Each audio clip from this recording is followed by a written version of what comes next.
So Leo is a fixed sign. It is a fire sign as far as its element, and it is masculine as far as its gender.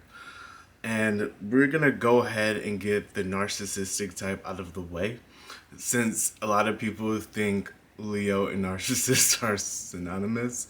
And I understand why, because there are a lot of arrogant Leos, even the ones who aren't the narcissistic type. But of course, just like with any other sign, there's multiple manifestations.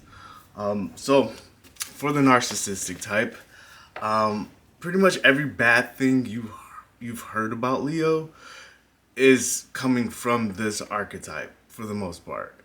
So they're arrogant, rude, self-centered, and abusive. Especially when they're younger, they can be extremely violent. But this tapers off with age. Age changes a Leo in the way in which they tend to become very hedonistic and kind of lazy.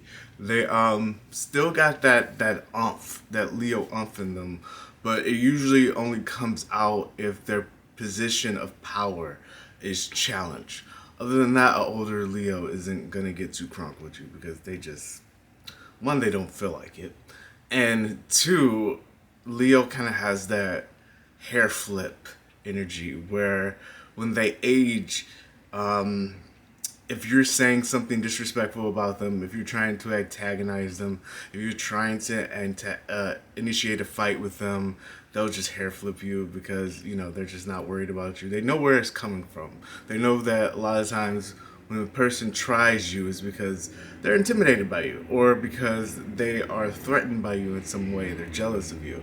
And that alone can just like really make a Leo feel good. So that's another thing.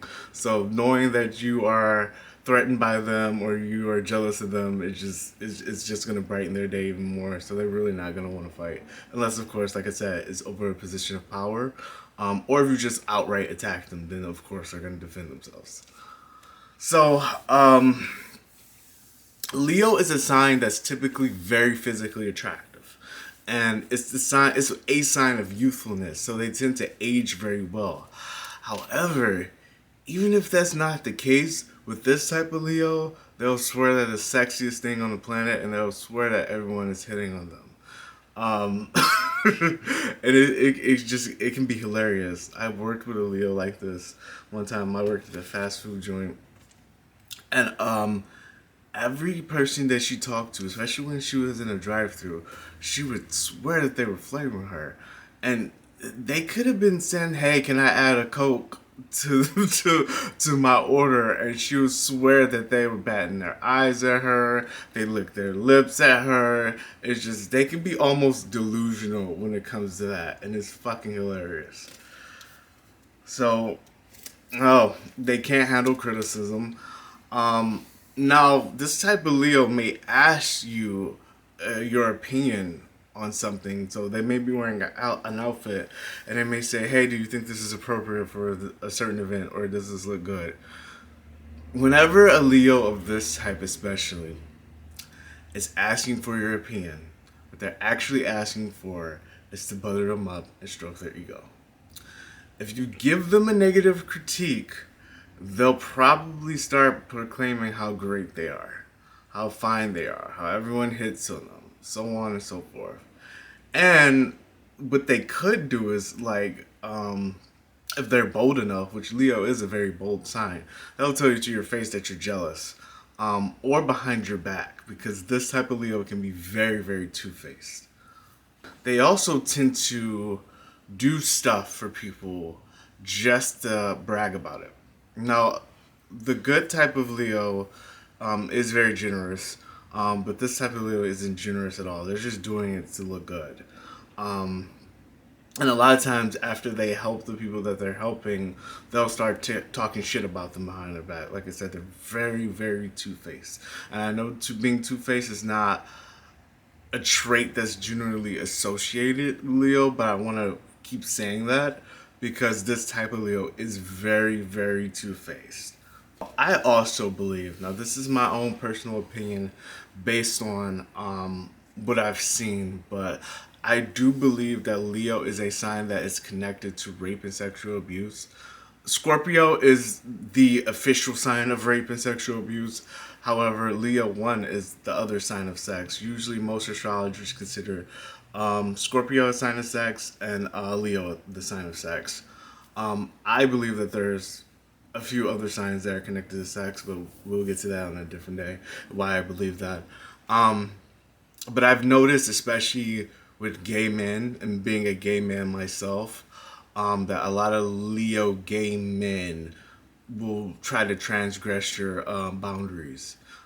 Two good examples of this is Paul Mooney, who I believe it was someone related to Richard Pryor, who said that he sexually abused him when he was young, and Kevin Spacey, another Leo who was connected to sexually abusing men.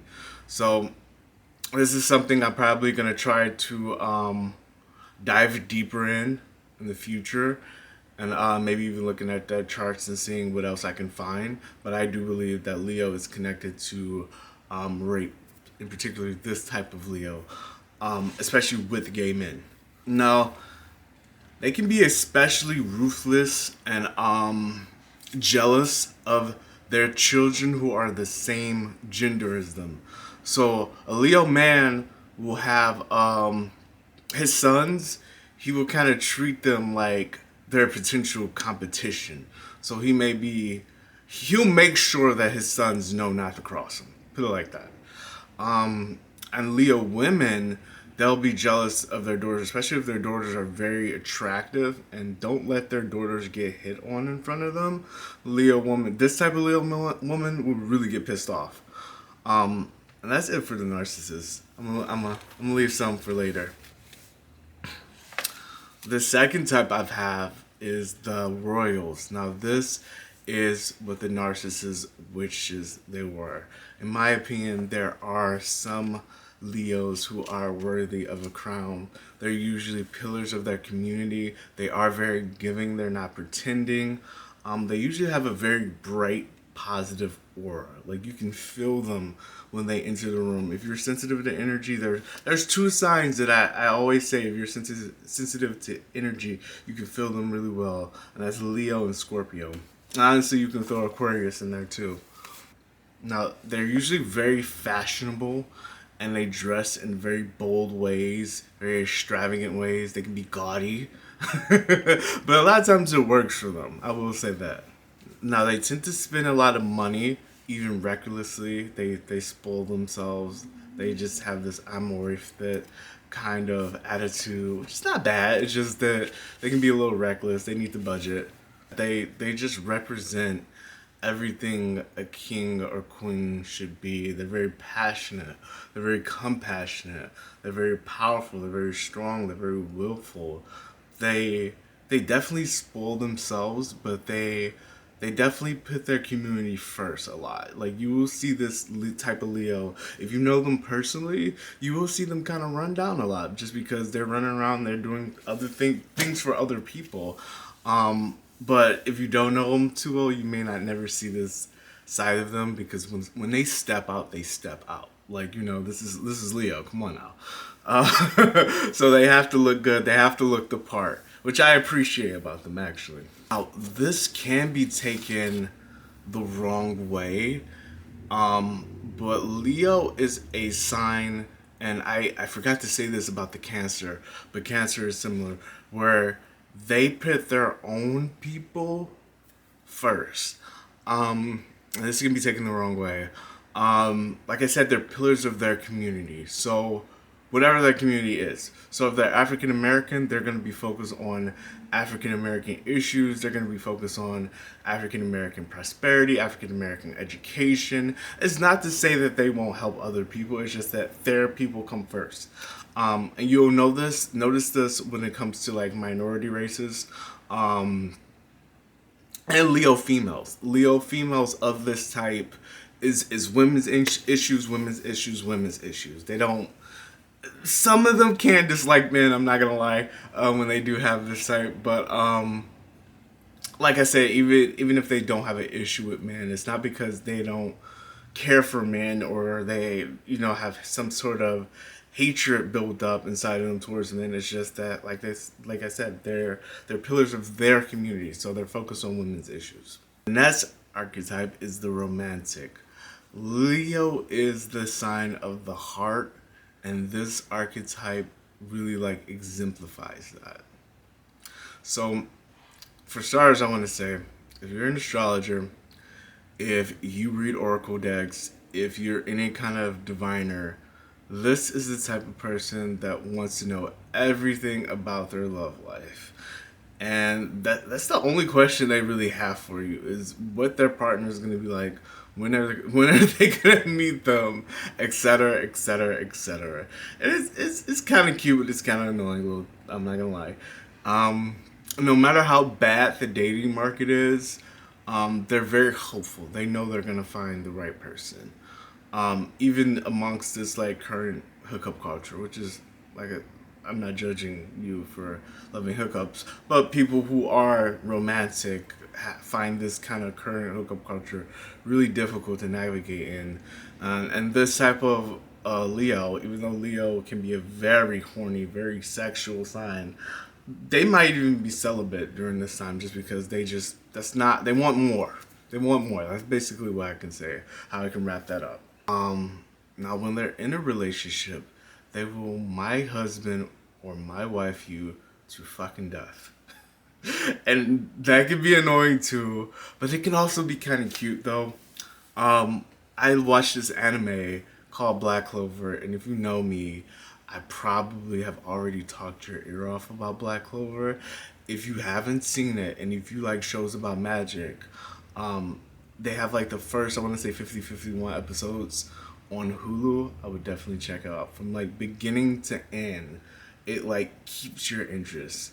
But anyway, the creator of Black Clover is a Leo. And one of my favorite characters was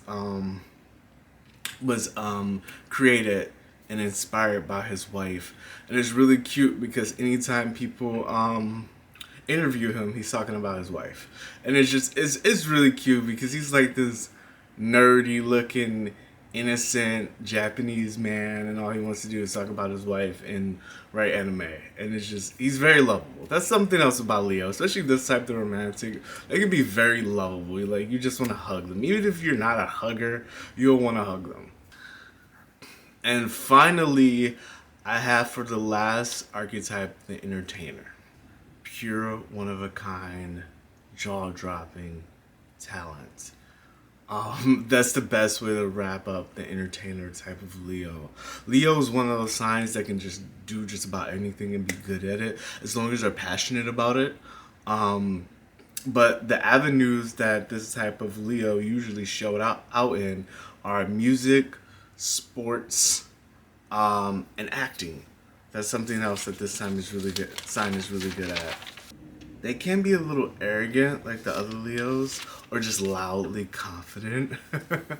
Madonna, I believe, is this type of Leo, and I cannot stand Madonna's personality, but I would give it to her. When she's performing, I can't take my eyes off her. Like, the bitch can fucking perform, and I gotta give it to her as much as I don't like her personality. They're just good at owning the spotlight and maintaining eyes on them.